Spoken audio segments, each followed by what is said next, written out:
जरा कल्पना कीजिए दोस्तों कि आपका घर, आपका पूरा शहर एक ही रात में पानी में डूब जाए। लाखों लोग छत पर मदद का इंतजार कर रहे हैं और चारों तरफ सिर्फ पानी ही पानी है। जी दोस्तों, मैं बात कर रहा हूँ असम की। असम में इस समय हर 3 सेकंड में एक जिंदगी खतरे में आ रही है। आखिर क्यों हर साल बाढ़ यहाँ तबाही लाती है? आइए जानते हैं इसकी दर्दनाक सच्चाई को।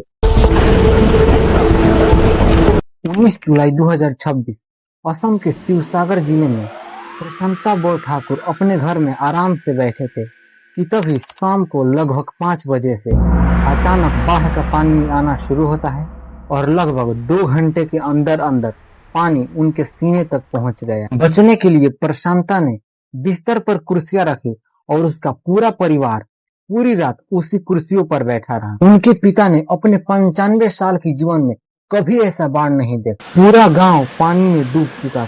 पास के एक दूसरे गांव होलन कुटोनी में भी ऐसे ही कुछ हो रहा था। रेखामणि गोगोई अपनी 7 साल के बेटे के साथ घर पर थी कि तभी 1 घंटे के अंदर अंदर पानी उनके सीने तक पहुंच जाता है।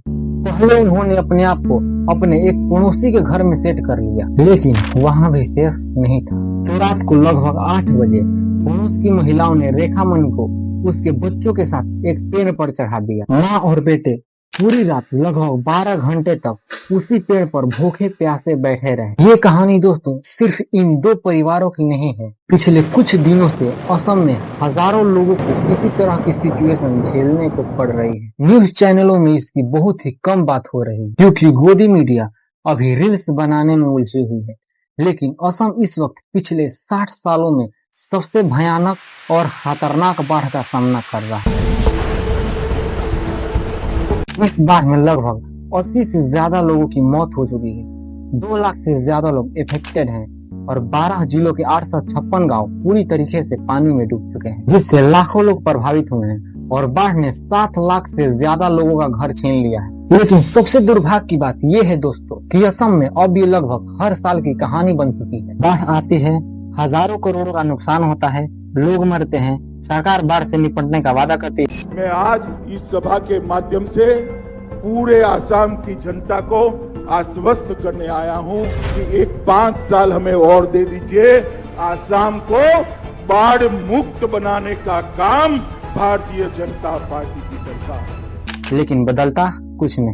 अब सवाल यह उठता है कि हर साल असम इस दर्द से क्यों गुजरता है और इस साल की स्थिति इतनी बेकाबू क्यों हो गई। इसे समझने के लिए हमें इसकी ज्योग्राफी जाननी होगी। अगर नक्शे पर देखा जाए तो असम ब्रह्मपुत्र और बराक नाम के 2 नदियों के बीच घाटियों में बसा हुआ है।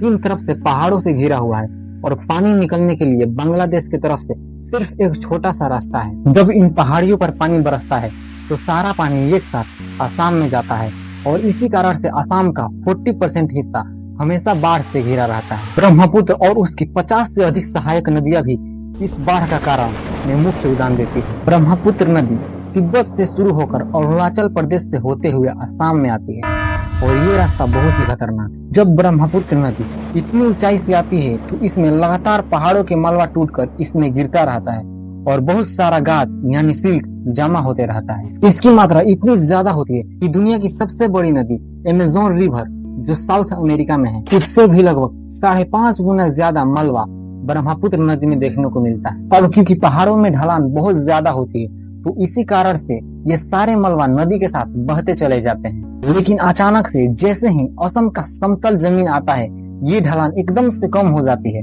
और पानी का रफ्तार भी कम हो जाता है और सभी मलबा यहीं जमा होने लगते हैं। अब इसी कारण से हर साल ब्रह्मपुत्र नदी की जो गहराई है धीरे धीरे कम होने लगती है और पानी का लेवल धीरे धीरे ऊपर उठने लगता है और पानी आसपास के क्षेत्रों में फैलने लगता है। आइए इसे ग्राफ के माध्यम से समझते हैं। साल 1920 से 28 के हुए सर्वे में ब्रह्मपुत्र नदी 3870 स्क्वायर किलोमीटर तक फैली थी, लेकिन 2006 तक आते आते यह एरिया बढ़कर 6080 स्क्वायर किलोमीटर हो चुका था। और देखा जाता है कि बाढ़ आने का मुख्य कारण नेचुरल और जियोलॉजिकल फैक्ट्स के अलावा असम में फ्लड्स के पीछे 2 और कारण बताए जाते हैं, क्लाइमेट चेंज और डिफोरेस्टेशन। क्लाइमेट चेंज के कारण पहले जितने बारिश कई महीनों में होती थी अब कुछ ही दिनों में उतनी हो जाती है और एक दिन में 50 से 100 मिलीमीटर बारिश हो रही है।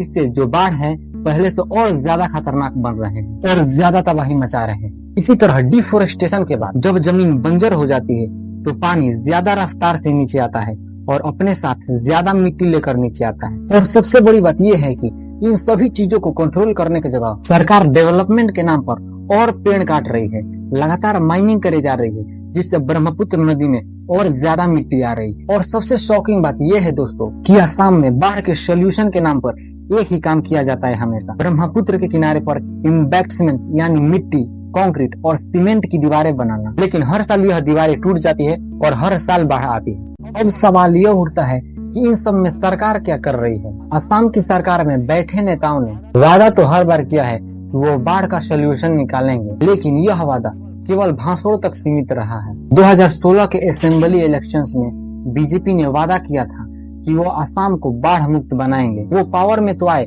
लेकिन असम बाढ़ मुक्त नहीं हुआ। 2017 में बाढ़ आई, 160 लोगों की मौत हुई। 2017, 18, 19 और 20 लगभग हर साल बाढ़ आई और हर साल लगभग 100 से 200 लोगों की मौत हुई। 2021 में जब असेंबली इलेक्शंस का समय आया तो होम मिनिस्टर अमित शाह ने लगभग हर रैली में यही वादा दोबारा दोहराया। आसाम को बाढ़ मुक्त बनाने का काम भी भारतीय जनता पार्टी की सरकार करे। और इस साल अप्रैल 2026 में भी असेंबली इलेक्शंस हुए तो बीजेपी ने लगातार तीसरे बार अपने मैनिफेस्टो में बाढ़ मुक्त असम की बात कही। लेकिन एक बार फिर से यहाँ असम 60 साल की सबसे बड़ी भयानक बाढ़ में डूबा हुआ और सरकार चुपचाप तमाशा देख रही है। सरकार को सबसे पहले अपने सिस्टम सुधारने की जरूरत है। अभी एक वीडियो वायरल हुआ जिसमें लोगों को सरकार की तरफ से जो खाने की पैकेट दिए गए थे वो खाना ही खराब था, क्योंकि इन्हें सीधे बाढ़ के पानी में ही फेंक दिए गए।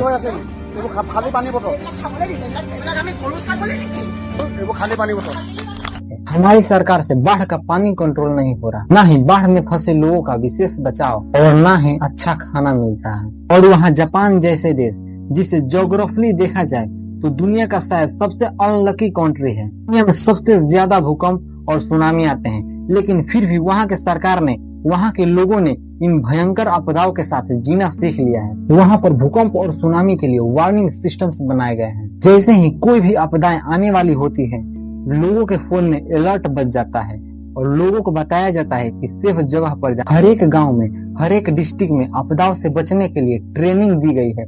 लोगों को बताया गया है कि कैसे इन चीजों से बचाना है। और हमारे यहाँ सरकार अभी धर्म और जाति में ही उलझी हुई है। दोस्तों, अगर ये वीडियो आपको अच्छी लगी हो तो लाइक और सब्सक्राइब कर दें।